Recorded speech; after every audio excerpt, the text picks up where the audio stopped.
Danke vielmals, Band. Hey, was für starke Texte sind das? Wow, mich hat es so bewegt. Einfach im Singen, Gottes Gegenwart ist da und das liebe ich. Das liebe ich an der Kirche, am Lieb Christi. Hey, Gott ist mitten unter uns. Er ist mitten unter uns und das ist verheißen und das ist wahr und das hat so viel Kraft. Schön sind ihr da heute Morgen. Herzlich willkommen auch von meiner Seite über dem Livestream im Weissen Raum oder da direkt vor Ort im Saal. Hey, wir sind letzte Woche in eine neue Serie gestartet und die Serie heißt Sam. Sam ist die Abkürzung für 1. Samuel, wie die Joni schon gesagt hat in der Begrüßung. Und in diesem Buch begegnet mir verschiedene Personen, verschiedene Geschichten und wir beleuchten die Geschichten, wie wir ganz fest glauben, dass wir auch heute noch aus diesen Geschichten sehr viel lernen können. Für unser Leben, für unseren Alltag, dort, wo du stehst, dort, wo dich Gott angesetzt hat. Letzte Woche haben wir eine ganz spannende Geschichte gehört, und zwar die Geschichte von der Hannah. Der Joni hat zum Thema Empfangen und Loslassen zu uns geredet, preached, und es war so ein bewegender Morgen und auch Abend gewesen. Wir haben Morgen und Abend Gottesdienst gehabt. Und darum, wenn du nicht hast können da sein und wenn das ein Thema ist, das dich beschäftigt, los es unbedingt nach im Podcast. Es ist sehr, sehr bereichernd. Du hast es einfach auch mega gut gemacht. Und Gott hat gerettet durch dich, ganz klar. Und heute gehen wir das Kapitel weiter im 1. Samuel und es geht um die Geschichte vom Bub. Und zwar vom Samuel. Vom Samuel, der Sohn von der Hannah. Aber bevor wir in die Geschichte eintauchen, würde ich dir eine Frage stellen. Und zwar, kennst du so Zeiten, wo Gott nicht zu dir redet? Kennst du so Zeiten in deinem Leben, wo es sich anfühlt wie so eine Stille? Man könnte mal sagen, Funkstille. Gibt es so Zeiten, vielleicht stehst du gerade in so einer Zeit, vielleicht sitzt du heute Morgen da und denkst, ich habe noch nie von dem Gott gehört. Kann der Gott überhaupt persönlich werden? Und dann würde ich dir sagen, hey, kein Problem, komm einfach mit. Du wirst mehr dazu erfahren während dieser Predigt an dem heutigen Morgen. Wir lesen nämlich von so einer Funkstille im 1. Samuel 3, Vers 1. Und wir gehen gerade trainieren in diesen Vers. Der junge Samuel wohnte bei Eli und diente dem Herrn. Zu jener Zeit geschah es sehr selten, dass der Herr dem Menschen durch Worte oder Visionen etwas mitteilte. Also wir lesen, wie damals von der Zeit von Samuel, dass es sehr selten war, dass Gott zu den Menschen geredet hat. Sein Reden war selten, ob durch Träume, oder Visionen, auf welche Art auch immer. Gott hat eigentlich praktisch nicht mehr zu den Menschen geredet. Die Frage ist, wieso hat die Funkstille damals geherrscht? Zu dieser Zeit hat Gott nur auf ganz spezifische Menschen seinen Geist geleitet, den Heiligen Geist, wo er durch den Geist zu diesen Menschen geredet hat. Das sind Priester, das sind Heerführer, das sind Propheten und zu diesen Menschen hat er geredet, aber nur zu diesen Menschen. Und heute ist das komplett anders. Wenn man heute Gott nachfolgt, wenn man Jesus nachfolgt, in einer Beziehung mit ihm ist, in einer aktiven Beziehung, dann kommen wir den Heiligen Geist über. Er wohnt in uns und der Heilige Geist redet zu uns. Er kann auf viele verschiedene Arten zu uns reden. Das bedeutet, Gott redet zu dir und redet zu mir. Und wenn ich mir das so überlege, dann ist das etwas so Gewaltiges. Das ist so ein Vorrecht. Weil im Alten Testament sehen wir, wie es Zeiten gegeben hat, wo Menschen nie von Gott direkt etwas gehört haben oder seine Stimme gehört haben. Und heute für uns Gläubige ist das etwas Normales, dass Gott zu uns redet und zu uns reden will. Wenn wir ein paar Verse weiterlesen, dann lesen wir, wie der Samuel eine Nacht erlebt hat. Und das hat alles verändert in seinem Leben. Gott hat nämlich wieder angefangen zu reden. Wir lesen da gerade miteinander. Auch Samuel hatte sich hingelegt. Er schlief im Heiligtum ganz in der Nähe der Bundeslade. Die Lampe vor dem Allerheiligsten brannte noch. Vielleicht schnell als Randnotiz, das war ein Zeichen von Gottes Gegenwart, dass seine Gegenwart im Tempel ist, beim Allerheiligsten, wenn die Lampe brennt hat. Da rief der Herr, Samuel, Samuel. Ja, antwortete der Junge, ich komme, und lief schnell zu Eli. Hier bin ich, du hast mich gerufen. Aber Eli sagte, nein, ich habe dich nicht gerufen, geh nur wieder schlafen. So legte Samuel sich wieder ins Bett. Der Samuel, er hat im Tempel gewohnt, er hat den Eli, der Hohepriester war, unterstützt mit seinen Arbeiten, was der Eli auch alles hat erledigen musste. Der Samuel war dort, er war bei ihm, hat mit ihm gelebt. Und wir lesen hier, wie sich der Samuel hingelegt hat zum Schlafen und der Eli. Und plötzlich ist der Samuel aufgewacht und hört eine Stimme. Er hört eine Stimme und zu diesem Zeitpunkt hat er noch nicht gewusst, dass das eigentlich Gottes Stimme ist. Und was macht er? Er rennt zum Eli, geht zu ihm und sagt, hey, da bin ich. Eli, was willst du? Und ich stelle mir jetzt den Eli vor, so schlafend und einfach müde und er sagt so schnell, geh wieder zurück. Oder er redet gar nicht lang, sondern einfach, geh wieder zurück. Vielleicht kennst du das von deinen Kindern, wenn sie in der Nacht kommen, so, komm, wir reden am Morgen, je nachdem, was sie wollen. Und er sagt, hey, nein, ich habe dich nicht gerufen, geh wieder zurück. Und Samuel geht zurück ins Bett. Und das Ganze passiert 3 Mal, bis er wieder zum Eli geht. Und dem Eli geht der 20 runter und er realisiert, hey, es ist Gott, wo den Samuel ruft. Der Samuel hat bis dorthin Gottes Stimme nicht gekannt. Und darum ist es total nachvollziehbar, dass er zum Eli gegangen ist und denkt, der Eli hat ihn gerufen. Und ich glaube, das war wahrscheinlich so eine Lehrstunde für den Samuel, weil er das erste Mal die Stimme von Gott gehört hat und seine Ohren sich wie geöffnet haben für das Reden von Gott. Und das Spannende in dem Innen ist, der Eli, der hat wahrscheinlich in der Nähe von ihm geschlafen, aber der Eli ist nicht aufgewacht und der Eli hat Gottes Stimme nicht gehört. Nur der Samuel hat Gott gehört. Und darin sehen wir, dass Gott individuell spricht. Gott redet individuell zum Samuel, aber auch zu uns Menschen. Gott findet so wie eine eigene Frequenz, wo er direkt zum Samuel reden kann. Und so ist das auch in unserem Leben. Gott findet die richtige Frequenz, dass er zu dir reden kann. Und der neben dir, das vielleicht gar nicht gehört, oder? Wenn du vielleicht im Worship stehst und du bist so tief berührt. Gott redet direkt nur zu dir. Was ich auch so schön finde, ist zu sehen, wie der Samuel so eifrig war und offen war. Er ist gerade aufgestanden und ist zum Eli gegangen und hat gesagt, hey, was willst du? Was willst du? Aber er hat nicht verstanden, dass es Gottes Stimme ist. Und so können wir vielleicht auch eifrig sein und offen sein in unserem Glaubensleben für Gottes Reden. Aber wir merken nicht, dass Gott eigentlich zu uns geredet hat. Vielleicht denken wir, es sind ja einfach unsere Gedanken oder es ist jetzt einfach Zufall. Aber dabei ist Gottes Reden in unserem Leben. Und das Geniale ist, Gott gibt nicht auf. Wir sehen das beim Samuel. Gott ruft ihn nicht einmal und nachher schweigt er, sondern Gott redet immer wieder, bis der Samuel das kann einordnen, dass er es ist. Und so redet auch Gott immer wieder zu dir. Das heisst, du musst keine Angst haben, dass du mal Gottes Reden kannst verpassen und nachher redet er nie mehr zu dir, sondern Gott ist ein Gott, der selber sagt, im Neuen Testament, Jesus sagt, meine Schafe hören meine Stimme. Er braucht das Bild von dem Hirt, wo zu seinen Schafen redet. Er ist der Hirt und wir als Nachfolger, wir sind seine Schafe. Und er redet zu uns, so dass wir ihn verstehen können und seine Stimme hören.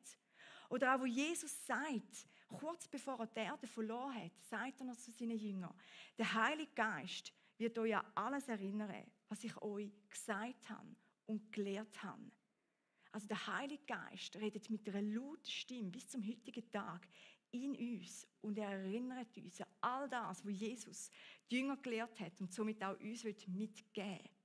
Haben wir einen Gott, der kommuniziert. Wir haben einen Gott, der zu uns, zu dir reden will. Und wir lesen das von der ersten Seite in der Bibel, wie es steht. Und Gott sprach und die Erde hat sich angefangen zu formen. Und Gott redet immer wieder. Durch die Menschheit durch die Bibel durch, sehen wir, wie wir einen Gott haben, der kommuniziert. Und etwas, was mich begeistert, ist, dass Gott die Initiative ergreift. Auch beim Samuel. Er wartet nicht, bis er ein Opfer gebracht hat oder etwas leistet oder etwas tut. Nein, er ergreift die Initiative. Und so macht er das auch bei uns, in unserem Leben. Und ich finde, das ist recht begeisternd und ein unglaubliches Vorrecht, so einen Gott zu haben, der an mir interessiert ist und zu mir reden will. Gott sucht Beziehung zum Menschen, weil er sehnt sich nach dir. Er sehnt sich im Herz nach dir. Und wenn wir das Bild vom Hirt nehmen,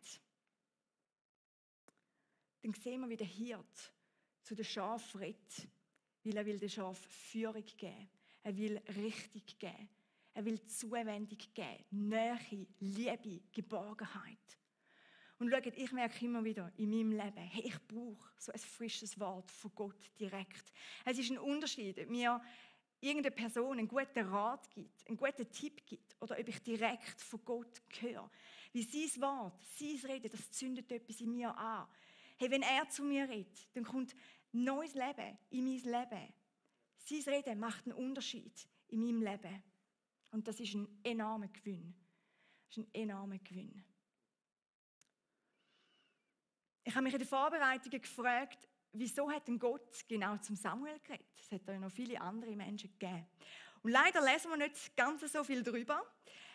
Aber was wir sehen, ist, dass der Samuel Gott und auch die Menschen treu war oder sie geachtet hat. Wir lesen das im 1. Samuel 2,26. Je älter er wurde, desto mehr Ansehen fand er beim Herrn und bei den Menschen. Der Samuel hat Ansehen gefunden bei Gott, aber auch bei den Menschen. Wie wenn wir seine Geschichte, sein Leben anschauen, dann sehen wir, wie ein Mann war, der nach Gottes Willen gelebt hat. Wir lesen auch, wie der Samuel nahe bei der Bundeslade geschlafen hat. Die Bundeslade, das war der Ort, wo Gottes Gegenwart geruht hat. Und der Samuel wollte nahe sein bei Gott. Und ich glaube nicht, dass das einfach so ein Zufall ist, dass er nahe bei der Bundeslade schlafen wollte, sondern ich kann mir vorstellen, dass er so ein gottesfürchtiger junger Mann schon war, dass er Gott suchen und nahe bei der Bundeslade sein, wie Gottes Gegenwart dort ist. Wir begegnen in dieser ganzen Geschichte, wenn man ein bisschen weiterliest, noch 2 weitere Männer. Und zwar sind das die Söhne vom Eli. Sie waren Priester, aber sie haben ein ganz anderes Leben geführt. Sie haben überhaupt nicht den Willen Gottes tun. Im Gegenteil. Sie haben Brandopfer eingesackt, einfach geklaut, mitgenommen. Es wäre etwas Gleiches, wie wenn ich nach dem Gottesdienst aus der Kollekte so mitnehmen und heimnehmen. Dazu hat sie auch mit jensten verschiedenen Frauen geschlafen im Tempel, also schlimme Sachen gemacht, die Gott nicht gefallen haben. Und eigentlich habe ich mir überlegt, hätte ja Gott auch zu ihnen reden können. Aber er hat es nicht gemacht. Und ich glaube, weil wir da 2 verschiedene Herzenshaltungen sehen. Wir sehen die Herzenshaltung von Samuel, wo Gott achtet und ehrt und treu ist und auch gegenüber den Menschen. Und wir sehen die Söhne von Eli, die ihre eigenen Ziele im Kopf hatten, die ihrem Willen nachgegangen sind, nachgefolgt sind und Gott überhaupt nicht geachtet haben, sondern missachtet haben. Und das zeigt mir, wie es eben nicht auf unsere Umstände im Leben darauf ankommt, ob Gott zu mir redet oder nicht, sondern vielmehr auf meine Herzenshaltung. Ich bin Pastorin, ich bin fast jeden Tag in Gottes Haus am Arbeiten. Aber das muss eigentlich überhaupt nicht automatisch heißen, dass Gott oft zu mir spricht, sondern rein theoretisch, wichtig, theoretisch, könnte ich innerlich weit entfernt sein von Gott. Ich könnte weit entfernt sein. Aber ich bin doch Sonntag für Sonntag da. Und jede Woche oder jeden Tag. Und genauso können wir in einem schlechten Umfeld sein. Weit weg von Gottes Haus. Weit weg von der Gemeinschaft, von Christen oder anderen Gläubigen. Aber im Herz das tun, was Gott uns sagt, ist richtig. Das tun, was ihn ehrt. Und darin erleben, wie er ein Gott ist, der klar und deutlich redet. Gott geht immer um unser Herz. Immer. Und um unsere Haltung. Und ich möchte dich fragen heute Morgen, hey, wie sieht deine Herzenshaltung gegenüber Gott aus? Suchst du Gottes Gegenwart und versuchst du, näher bei Gott zu sein? Suchst du aktiv die Beziehung zu dem Gott, wo sie mit dir sucht?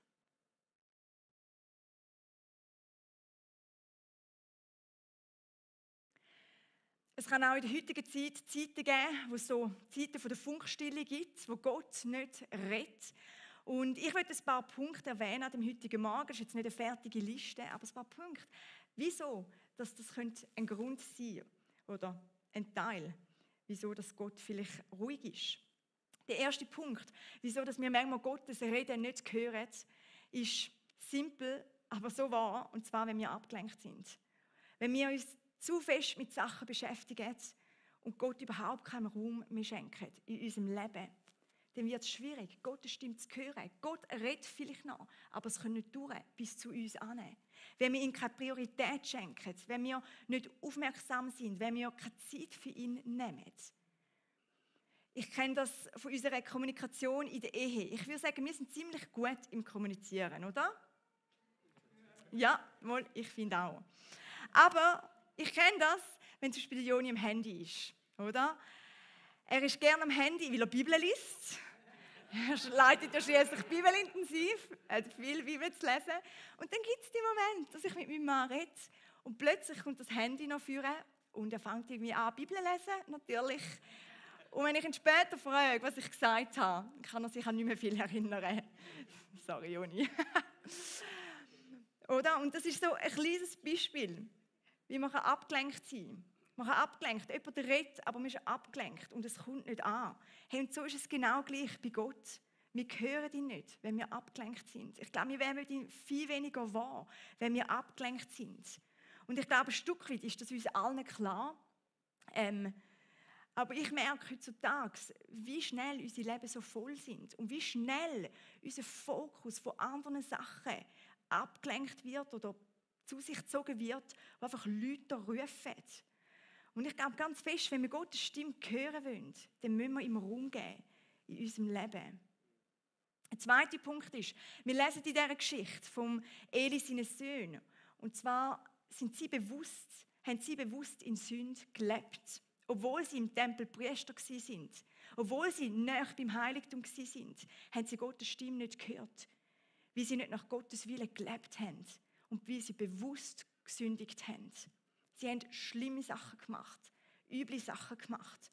Aber von außen sind sie wahrscheinlich als Gottes Männer wahrgenommen worden. Aber im Ungesehenen haben sie bewusst Sünde ausgelebt. Hey, und so kann das auf einmal auch bei uns sein. Wenn wir in Situationen verharren, die nicht gut sind, die nicht nach Gottes Willen laufen, wenn wir bewusst Schuld aufladen und auch bewusst in dem innen laufen und das nicht anpacken, sondern unsere Ohren gegenüber Gott und seinem Reden auch anfangen zu verschliessen.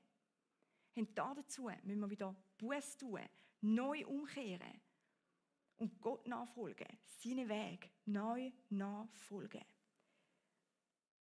Es kann aber auch sein, dass wir Gottes Reden nicht zulassen. Und zwar vielleicht durch Verletzungen, vielleicht durch Enttäuschungen, durch Fehlinterpretation von Gottes Stimme. Vielleicht aber auch durch Menschen, die du erlebt hast, die jede Regung und alles, das Zeichen von Jesus interpretieren und vielleicht auch Sachen über dein Leben ausgesprochen haben, die dich verletzt haben. Und du brauchst neuen Mut, um sich aufs Reden von Jesus nochmal einzulassen. Oder das Denken, dass Gott sowieso nicht zu mir redet. Er redet zu allen anderen, aber wieso sollte er zu mir reden?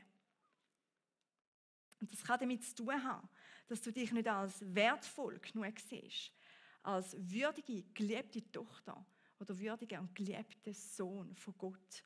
Und so rechnest du vielleicht gar nicht damit, dass Gott zu dir reden will. Und du hörst gar nicht, ob Gott überhaupt könnte etwas sagen. Oder vielleicht hast du ganz andere Erwartungen, wie Gott sollte zu dir reden, wie das sollte aussehen, für etwas, was du mal gehört hast. Und du hörst ihn in dem Sinne nicht. Ich möchte dich fragen, findest du dich in einer von dieser Kategorien, die ich jetzt gerade aufgezählt habe? Und wenn ja, dann bitte ich dich, dass du nicht einfach wegschaust und weglaufst, sondern dass du den Punkt ernst nimmst und den Punkt anpackst. Wir haben auch ein Gebetsteam da und sie werden dann im zweiten Worship-Teil da parat stehen. Du kannst für dich beten lassen. Ich möchte dich aber auch ermutigen, zum vielleicht das Gespräch suchen, dort, wo es dran ist, in einem Bereich. Weil, wie schade ist es, wenn wir mit so einer Lüge leben, dass Gott nicht reden will oder vielleicht bei mir nicht reden will. Wie schade ist es, wenn wir dieser Lüge glauben. Und hey, was würde man wahrscheinlich alles verpassen, wenn wir dieser Lüge folgen? Oder dem Denken oder dem Erlebten. Ich will nochmal zurück in die Geschichte gehen von Samuel. Und zwar sehen wir, wo der Samuel aufgewacht ist er zum Eli gegangen und nachdem der Eli verstanden hat, es ist Gott, der zum Samuel geredet hat, gibt er ihm einen guten Rat. Und er sagt ihm, wie das er soll antworten, wenn Gott nochmal zu ihm redet. Er sagt Folgendes, er sagt, hey, sag du zu Gott, sprich Herr, ich höre. Ich will tun, was du sagst. Und in dieser Aussage liegt so viel Weisheit drin, wo wir ein Stück für uns abschneiden, für unsere Beziehung mit Gott, wenn es ums Reden von Gott geht. Es ist sozusagen das viele Stück von der Predigt, wo wir jetzt ankommen. Und ich möchte auf 3 Punkte eingehen. Und es sind jetzt nicht tiefe, crazy, theologische Punkte, aber es sind eigentlich simple Punkte. Aber ich glaube, dass sie uns helfen, in unserem Leben einen Schritt machen, wenn es darum geht, mit Gott unterwegs zu sein und seine Stimme zu hören. Der erste Punkt, sehen wir, der Samuel sagt, sprich Herr. Er sagt, sprich Herr. Sorry, Adi, musst noch schnell warten. Obwohl du so schön spielst und ich dir immer zuhören kann. Er sagt, sprich Herr. Der Samuel erwartet, dass Gott zu ihm redet, obwohl er 3-mal Gottes Reden verpasst hat. Hey, und so möchte ich dir heute Morgen zusprechen, dass auch Gott zu dir reden will. Aber wir haben auch einen Gott, der sich nicht aufdrängt. Es ist ein Gott, der sanftmütig ist. Aber wir dürfen mit seinem Reden rechnen in unserem Leben. Und darum dürfen wir auch mit einer gewissen Erwartungshaltung kommen und sagen, Herr, red du zu mir. Und ich merke in meinem Leben, oftmals ist es nicht genau so, wie ich es mir vorstelle. Aber hey, lass uns nicht entmutigend sein, nur wie Gott nicht redet, wie ich es mir jetzt genau vorstelle und zu welchem Zeitpunkt das es sein soll. Ich weiss noch, in meinem Leben vor ein paar Jahren hatte ich so eine Zeit gehabt, wo Gott enorm oft zu mir geredet hat. Er hat durch Träume geredet, er hat durch Bilder geredet, er hat im Worship geredet oder in der stillen Zeit. Das war unglaublich gewesen. Und das hat so einen Hunger in mir ausgelöst, dass ich immer wieder zu Gott bin und gesagt habe, hey, red du zu mir. Ich will noch mehr von dem. Er hat sogar einmal akustisch laut zu mir geredet, das ich einmal erlebt. Das war unglaublich, so ein einschneidendes Erlebnis gewesen. Hey, und dann plötzlich ist eine Zeit gekommen in meinem Leben, wo es einfach ruhig geworden ist. Es ist ruhig geworden. Ich habe nicht anders gelebt, ich habe nichts anderes gemacht, aber es ist ruhig geworden. Und ich habe gedacht, Gott, wo bist du? Und ich habe gemerkt, wie in meinem Herz so langsam so eine Haltung aufkommt, von, dass ich gar nicht mit Gott rechne, muss so sagen. Dass ich immer weniger mit Gott gerechnet habe, weil ich ihn auch nicht mehr so oft gehört habe. Und ich musste mich bewusst dazu entscheiden, auch wenn ich Gott weniger höre oder zum Teil gar nicht mehr höre reden, ist es ihm trotzdem möglich. Und ist er trotzdem interessiert an mir und liebt er mich und will Beziehung zu mir pflegen. Obwohl es ruhiger geworden ist, habe ich mich darauf einlassen, doch noch die Erwartungen zu haben und zu sagen, red du, Herr, wenn du willst, red zu mir. Hey, lass uns mit Gottes Reden rechnen, wie wir dürfen. Und er liebt es auch, wenn wir Erwartungen haben. Und ich möchte dich fragen, erlaubst du ihm auch, dass er zu dir reden darf? Glaubst du, dass Gott findet, dass du wichtig bist? Glaubst du, dass er dir Geheimnis aufzeigen, Geheimnis teilen, so wie beim Samuel oder Jeremia 33,3, wo er sagt, ruf mich an und ich werde Geheimnis dir offenbaren, ich werde zu dir reden, ich werde dir näher sein. Ich möchte dich fragen, glaubst du das und rechnest du damit? Der zweite Punkt, den wir sehen in dem Vers, wo der Eli am Samuel mitgegeben hat, ist, der Samuel hat gesagt, sprich Herr, und dann sagt er, ich höre. Der Samuel hat bewusst angehört. Oder man könnte sagen, der Samuel hat sich bewusst positioniert, um von Gott zu hören, um von Gott zu empfangen. Und so können wir uns auch positionieren, um von Gott zu hören. Und das ist eine innere Entscheidung. Oder es sind auch Zeiten, wo wir uns aufmachen, um von ihm zu hören. Für mich ist das auch ein Stück weit der Gottesdienst. Und ich sage, hey, ich positioniere mich, ich will von dir hören. Oder ich hoffe, von dir zu hören. Ich habe letztens mit dem Elias geredet. Wir haben es so ein bisschen davon gehabt, von unseren Zeiten mit Gott. Und er hat so etwas Gutes gesagt. Er hat gesagt, hey, momentan schaue ich kein Netflix mehr. Ich will Netflix nicht mehr haben. Und zwar hat er angefangen, mehr Worship zu machen mit seiner kleinen Ukulele. und hat angefangen, mehr zu lesen und hat mir gesagt, weisst, ich will wie ready sein, wenn Gott zu mir reden will. Und ich habe gedacht, wie cool, das ist ein Positionieren, dass Gott zu ihm reden kann. Nicht nur, es ist auch ein Verherrlichen von Gott und Beziehung pflegen. Aber ich habe gedacht, wie genial, es ist ein Positionieren, dass Gott die Möglichkeit hat, zum Kontakt zu ihm zu schaffen. Und ich möchte dich fragen, schaffst du ein Umfeld, wo du Gottes Reden hören kannst? Schaffst du ein Umfeld, wo er die Möglichkeit hat, zu dir direkt zu reden? Ich merke in meinem Leben, dass dieses Reden oftmals ruhig ist, sanft ist. Und ich glaube, das Ziel mit uns ist es, eine Beziehung zu haben.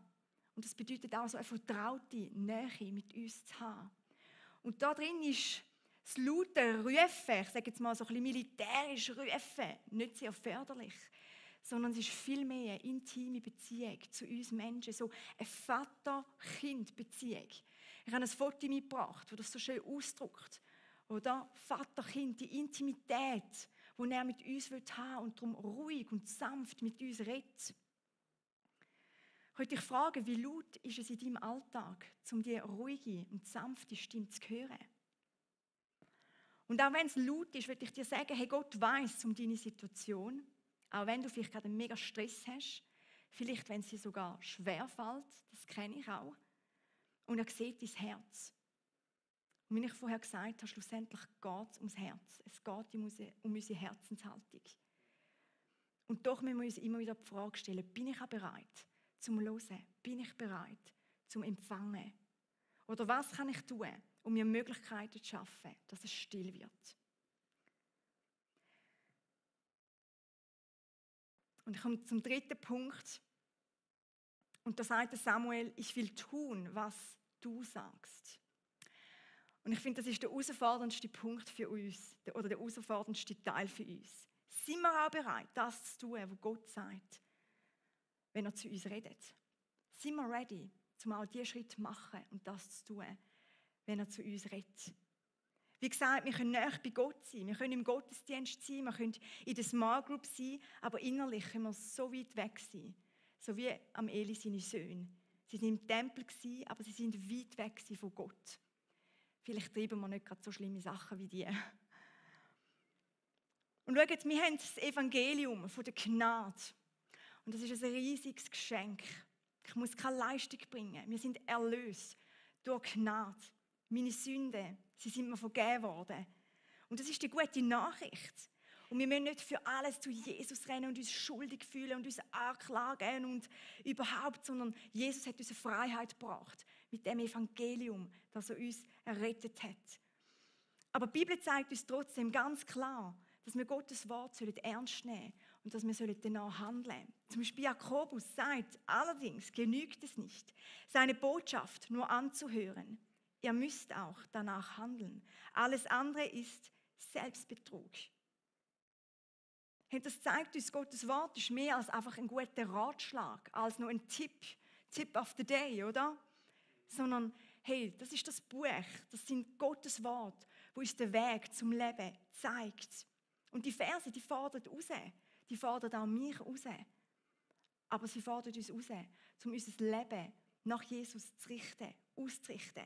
Und das bedeutet, anzuschauen und ehrlich zu sein. Es bedeutet auch, den Stolz ablegen und bewusst umkehren und nach seinen Werten und seinen Weg zu handeln. Und mich beeindruckt das so, wie Hannah ein Leben führt, wo sie nach Gottes Willen ausrichtet. Wir haben das letzte Woche gehört. Unglaublich. Sie tut das oder hat das da, wo Gott ihr gesagt hat, dass sie das tun soll. Und ich glaube, es war nicht immer einfach. Es war nicht einfach nur easy, oder? Der Sohn, der irgendwie 4 ist, 5 ist, in den Tempel abzugeben und ihn einmal im Jahr zu sehen. Aber sie war treu. Und so sehen wir das auch im Samuel in seinem Leben. Wir beobachten, wie er ein Mann ist, der von Gott hört, empfängt und er handelt auch danach. Und auf dem Handeln liegt ein Segen. Auf dem Handeln liegt so viel Segen und Leben. Aber es kostet auch etwas.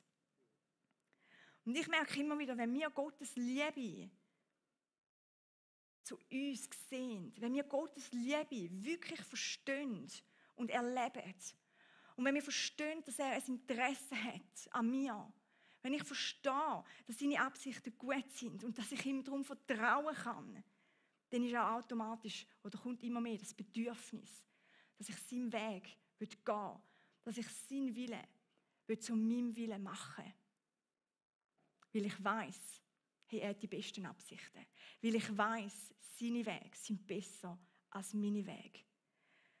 Aber wenn ich ihm nicht vertrauen kann, dann glaube ich auch nicht, dass er es gut meint. Und dann fällt es mir schwierig, seine Wege zu gehen. Und ich glaube, dann fällt es schwer, ihm zu folgen. Und dann richtet mir unser Leben so, wie es mir passt. Und ich würde dich fragen, wo stehst du? Kannst du ehrlich hinschauen und kannst du die Schritte gehen, wenn Gott zu dir redet?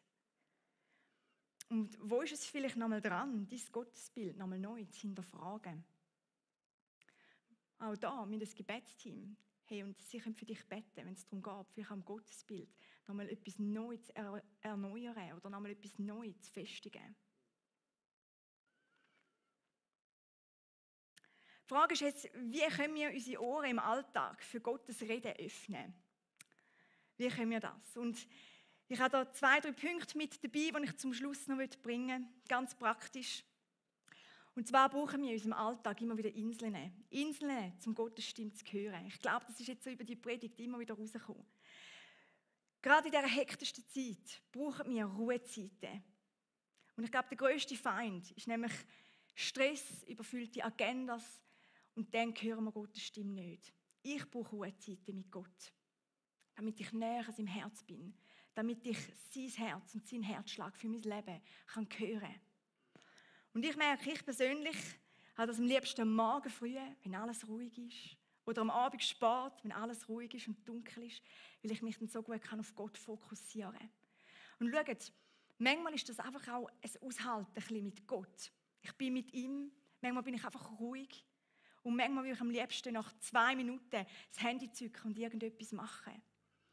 Aber ich überwinde mich zum Bleiben. Und irgendwann merke ich nach einer Zeit, wie es manchmal so einen Durchbruch gibt. Einen Durchbruch gibt, wo ich merke, wow, Gott ist da. Er ist mit seiner Gegenwart da. Und dazu brauchen wir die Zeiten der Ruhe. Auch wenn es noch kurz sind. Vielleicht am Morgen früh. 5 Minuten im Bad. Wo auch immer. Ich weiss, dass nicht alle von euch viel Zeit allein haben. Hey, das Zweite ist, dass Gott durch sein Wort redet. In den Zeiten, wo so eine Funkstille vielleicht herrscht in deinem Leben, dort haben wir Gottes Wort. Und sein Wort gibt uns Anweisungen für unser Leben. Es ist auch Sprechen direkt zu uns. Für unseren Auftrag, zu was wir berufen sind, dass wir rausgehen in alle Welt und Jünger machen. Menschen zu lieben, Menschen zu vergeben. Hey, in seinem Wort finden wir seine Worte, die an dich gerichtet sind. Und durch Gottes Wort lernen wir Gottes Herz kennen. Und das stärkt deine Seele, deinen Geist und das stärkt deine Beziehung. Ich will da noch einen kleinen Einschub machen für alle Eltern. Hey, als ich klein war, habe ich meine Eltern immer wieder gesehen, eigentlich täglich im Wort Gottes lesen. Von klein auf hat mich das geprägt. Und ich weiss noch, eine Zeit lang haben wir das miteinander machen. Dort war es noch ein bisschen manchmal. Aber hey, es hat mich so geprägt und auch bis zum heutigen Tag, wenn ich manchmal vorbeigehe, heimgehe, sehe ich, wie die Bibel dort offen liegt und sie gerade noch etwas miteinander gelesen haben. Und so würde ich euch sagen, Eltern, hier haben das auch in der Hand, euch für eure Kinder einzusetzen. Und was sie sehen in eurem Leben, das prägt sie. Was sie sehen, was sie für Habits haben, wie sagt man Habits, Gewohnheiten haben. Hey, das prägt sie und das macht etwas mit ihnen, darum unterschätzt das nicht. Und mein letzter Punkt ist, und das ist mehr eine Ermutigung für uns, und zwar, dass der Joni letzte Woche kurz angetönt, ich schreibe gerne Tagebuch, ich mache das nicht täglich, aber immer wieder nehme ich mir das Buch vor und schreibe Gebet auf. Es sind auch Momente, wo ich einfach meine Gedanken ordnen und aufs Blatt bringen und so loslassen kann. Und wo wir gezügelt sind, vor etwa 6, 7 Wochen, habe ich ein paar alte Tagebücher vorgenommen. Und ich bin durchgegangen und habe die durchgeblättert und durchgelesen. Und hey, mir ist nochmal so neu bewusst geworden, wie oft Gott zu mir geredet hat in den letzten Jahren. So viel habe ich vergessen. Und es hat mir neu Mut gegeben. Es hat mich gestärkt, zu sehen, zu was Gott fähig ist, wie er mich auch innerlich verändert hat. Und darum, hey, ich ermutige euch, vielleicht ist es dran, mal ein Tagebuch zu kaufen. Oder kannst du mal deinem Partner eins kaufen. Aber es ermutigt, zum Gottes Reden zu sehen. Ich komme zum Schluss. Gott redet heute unterschiedlich. Durch seine Schöpfung, durch Menschen, durch Träume, durch unseren Sinn, durch die Nächsten, die zu dir reden. Weil er dir richtig Perspektive geben will. Er will dir Mut geben, schwierige Situationen. Hey, gerade in der Zeit, wo wir jetzt drin stehen, wir brauchen Gottes Reden. Er gibt uns Perspektive, er stärkt uns. Weil er bringt Leben, er bringt Wahrheit, er bringt Klarheit und er bringt Veränderung. Und ich lade dich ein, an dem heutigen Morgen, dich nochmal neu nach ihm auszustrecken, nach seinem Reden. Ich möchte dich fragen, wo musst du nochmal neu deine Ohren für ihn aufmachen? Und ich möchte dich fragen, was ist dein nächster Step?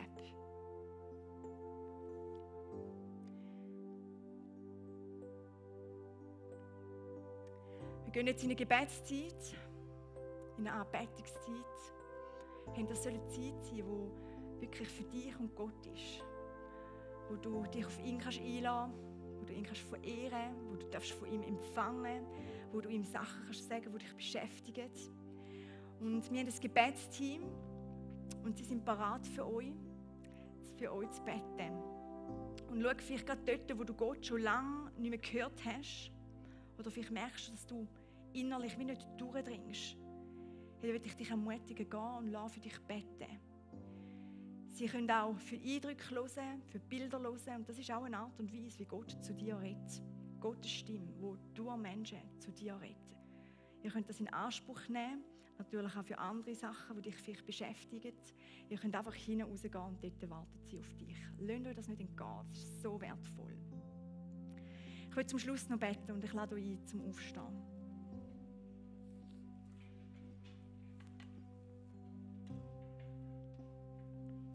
Vater im Himmel, ich will dir Danke sagen, dass du ein Gott bist, so groß, der das Universum geschaffen hat und wir Menschen so klein, aber du bist so interessiert an uns. Und Vater im Himmel, wir wollen das nicht einfach selbstverständlich nehmen. Manchmal kann man so eine Routine kommen oder du wirst zur Routine und wir wollen heute nochmal neu dir sagen, Vater, wir sind da. Und wir wollen dir sagen, red du. Wir sind da, wir wollen hören, wir wollen auf dich hören. Und so danke dir, dass du an dem heutigen Morgen kommst und zu Menschen redest. Auch an Menschen, die entmutigt sind. Da bitte ich dich, Vater, dass du kommst und sie neu stärkst mit deinem Heiligen Geist. Ich danke dir, Vater im Himmel, dass wir in der Beziehung zu dir näher bei dir sein und dürfen dein Herz spüren, Herr, wo du hast. Ich danke dir, Herr, und ich bete, dass du heute Morgen wirklich deinen Geist nochmal neu so ausgüssest und deine Stimme nochmal neu lässt, so durch die Reihe durchgehen. Oder auch die Hause, im Livestream oder im weißen Raum. Ich bete, Vater im Himmel. Du siehst jede einzelne Person, wo wir stehen, wo wir sind. Du siehst auch Menschen, die sich vielleicht danach sehnen und deine Stimme noch nie gehört haben. Und Herr, wir wollen dich verherrlichen, wir wollen dich hochhalten, wir wollen dich verehren, wie du gut bist, Herr. Wir loben und preisen dich. Amen.